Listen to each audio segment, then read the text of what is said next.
Pessoal, nós vamos continuar então o nosso módulo discutindo sobre LEDs e flip-flops. Essa é a parte 2 desse conjunto de aulas e basicamente nós estamos construindo e entendendo como circuitos podem ser projetados de forma que eles consigam manter um dado. Em outras palavras, como que a gente constrói memória. Basicamente essa é a ideia.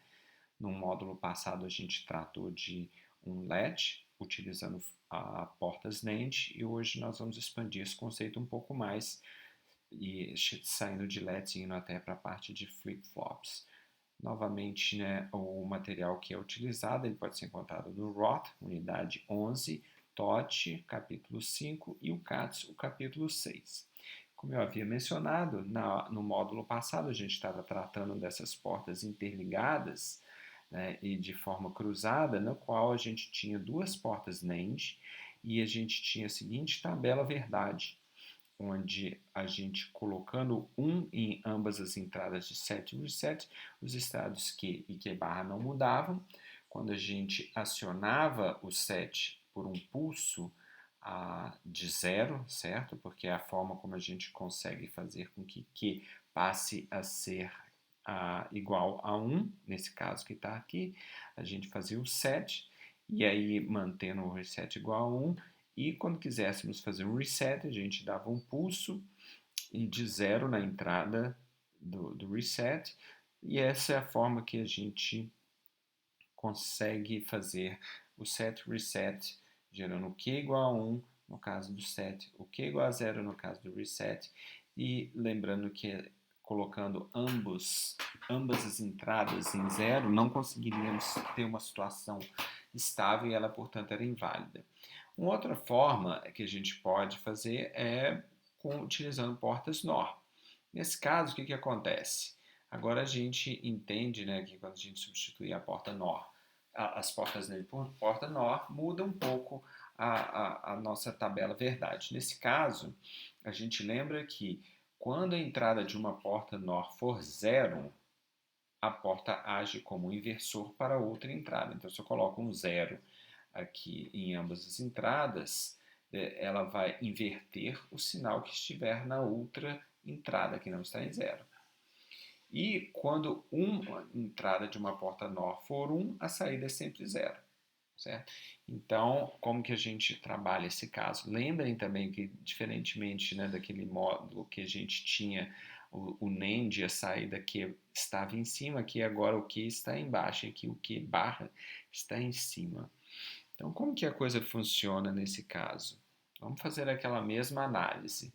Quando temos 0 e 0, é o estado de repouso dessa porta, desse latch NOR. Ele não tem efeito sobre o estado de saída. As saídas Q e Q barra permanecem como estão. Set igual a 1, reset igual a 0. Ela faz com que a saída vá para o estado Q igual a 1, no qual ela vai permanecer o mesmo se retornarmos para o 0.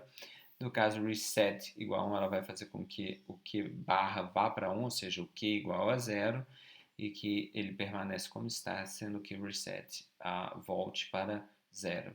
Quando temos o set reset igual a 1, ela tenta ao mesmo tempo setar e resetar o LED e gera o Q igual a Q barra igual a 0. Nesse caso, as entradas elas vão simultaneamente para 0, e aí o resultado, né, sabendo que se você coloca uma entrada igual a 0 aqui, lembrando, né, se a gente coloca uma entrada igual a 0, ela age como inversor para outra entrada, então o resultado da saída pode ser imprevisível. Então a gente não deve utilizar isso. Então, vamos imaginar aqui, bom, aqui é como que a gente funciona nesse caso. Aqui eu fiz aqui uma expansão um pouco mais, digamos, usual, que a gente tinha a familiaridade, que no caso de escrevermos uma equação, né, que pudesse descrever qual seria o estado Q depois de um intervalo epsilon. Certo? Então, como que onde epsilon seria o tempo de atraso, um ponto que é muito importante que a gente deva considerar. Lembrando que no caso a gente tem o R barra, ele será o estado Q será, portanto, né, o Q mais, por isso que se chama Q mais ou Q de T mais um epsilon, de epsilon é um tempo que é o tempo de propagação, ele será uma função de ambas as entradas no estado T, certo? Desculpa, ambas as entradas, ou na verdade a função do estado S, no estado T, R barra do estado T e do estado de saída Q. Certo? Então é assim que é uma boa descrição de como que a saída ela depende do estado dela anterior e dos valores de R, nesse caso R barra e S. Dessa forma, a gente pode expandir essa expressão, né, de forma que a gente consegue escrever essa tabela verdade. A única diferença que a gente está fazendo nesse caso, comparado ao caso anterior, né, que a gente estava no caso das NAND, né, na análise dos circuitos NAND, é que aqui a gente coloca essa dimensão temporal, no qual a gente está sempre pensando no estado Q+. Estado Q+, é aquele estado onde decorre um lapso de tempo epsilon, que é basicamente o tempo de propagação do sinal, certo? E aqui repetimos aquela tabela verdade. Então, vamos ver então o que seria uma condição de corrida. O que é uma condição de corrida? Condição de corrida, nesse caso, como tinha sido colocado anteriormente, é quando a gente tinha, por exemplo, ambos Q e Q barra iguais a zero. E aí, dependendo dos estados que nós tivermos, por exemplo, aqui em RS, por exemplo, se eles estiverem comutado para zero, na hora que ambos Q e Q barra forem iguais a zero, a gente entra numa condição de corrida. O que significa condição de corrida? Primeiro, o que é condição? Por que se chama corrida? A ideia é que o sinal ele aposta uma corrida, né? O Q e o Q barra, eles estão querendo ver qual que chega aqui primeiro. Mas o Q barra, ele depende naturalmente do Q, porque ele tem de passar por essa porta aqui para poder manifestar seu estado, o seu Q barra mais, ele depende do seu Q de T, e assim sucessivamente. Então, ele entra nessa forma que é a condição de corrida e o sinal começa a oscilar.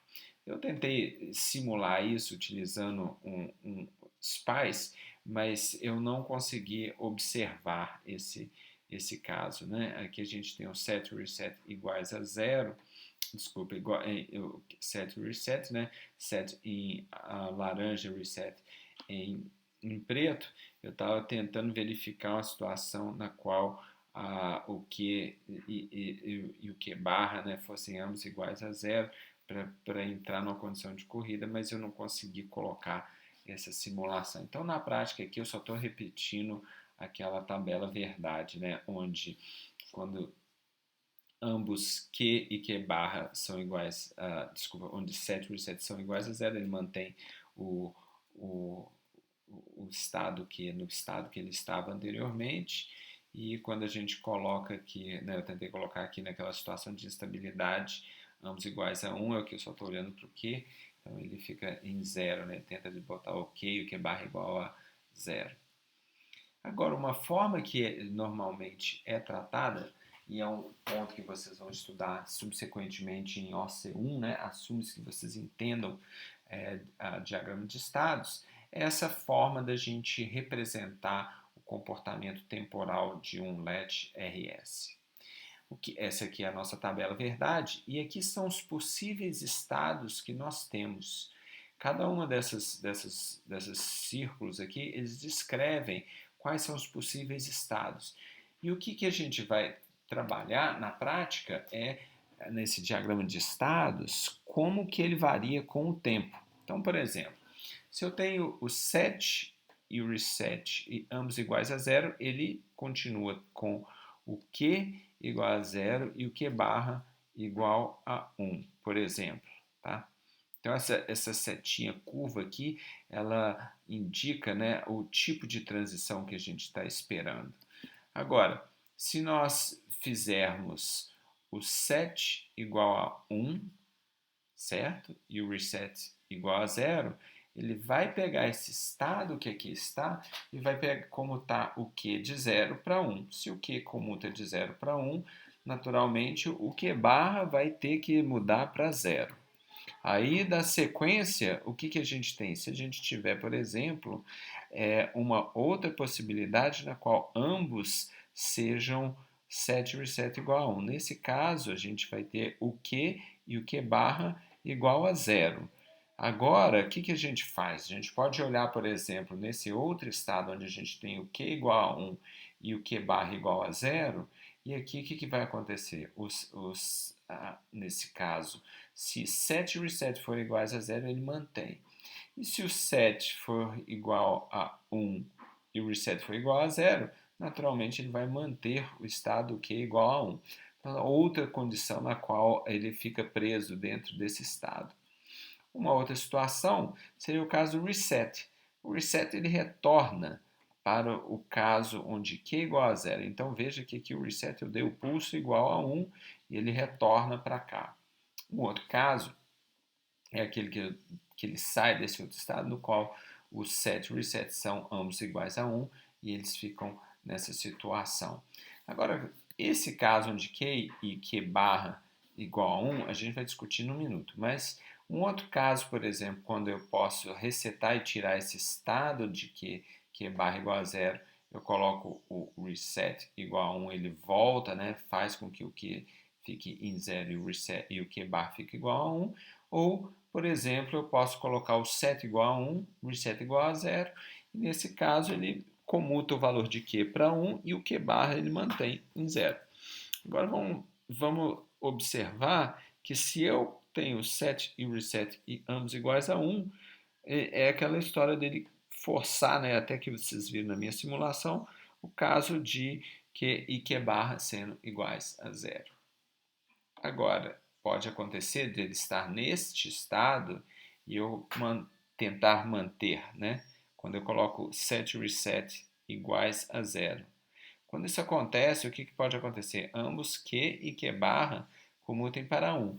Esse é aquele caso que aí ele vai, por exemplo, ficar preso nesse estado, que ele pode sair daqui, por exemplo, para quando eu faço um set igual a 0 e um reset igual a 1, ou seja, ele comuta o estado Q para 1, ou eu posso fazer um set igual a 1, certo? E aí ele comuta o estado Q para 0, desculpa, aqui no caso para 1, e sendo que nesse outro caso aqui onde o S estava em 0 e o reset igual a 1, ele comutava o Q para 0. E aqui é um outro caso, por exemplo, onde seja eu colocando S R iguais a 0, S R igual a 1, ele comuta para essa situação. E aí que é aquela situação que ele pode ficar oscilando entre esses dois, tá certo? Então, essa é uma forma que a gente observa, né, que é muito difícil manter ou mesmo observar, né, um LED RS no estado. Geralmente R ou S, um dos dois vai comutar primeiro, né? E aí ele pode ter essa saída ambígua no qual a gente vai retornar ao estado 01 ou 10, que é a chamada condição de corrida, que ela é não determinística.